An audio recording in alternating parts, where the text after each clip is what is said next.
পৌষের শুরু থেকে বাড়তে শুরু করেছে কুয়াশা ও শীতের দাপট। দ্বিতীয় সপ্তাহে এসে দেশ জুড়ে ঝেঁকে বসেছে তীব্র শীত।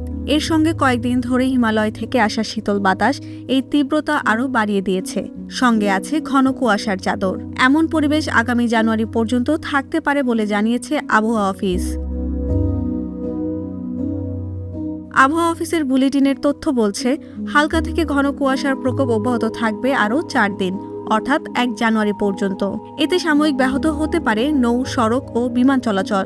জানুয়ারির শুরু থেকে শীতের তীব্রতা আরও বাড়তে পারে বলে জানিয়েছে আবহাওয়া অফিস। চলুন জানা যাক আগামী 4 দিন দেশে কেমন থাকবে শীতের দাপট।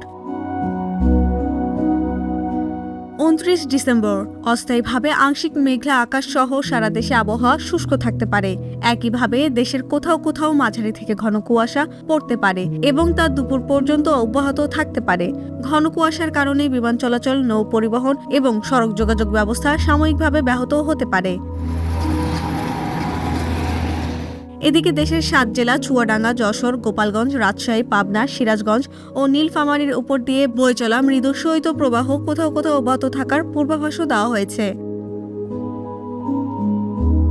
30 ও 31 ডিসেম্বরের আভাসে বলা হয়েছে, মধ্যরাত থেকে সকাল পর্যন্ত দেশের নদী অববাহিকার কোথাও কোথাও মাঝারি থেকে ঘন কুয়াশা এবং দেশের অন্যান্য এলাকায় হালকা থেকে মাঝারি ধরনের কুয়াশা পড়তে পারে। এই 2 দিন সারা দেশে রাতের তাপমাত্রা প্রায় অপরিবর্তিত থাকতে পারে এবং দিনের তাপমাত্রা সামান্য কমতে পারে।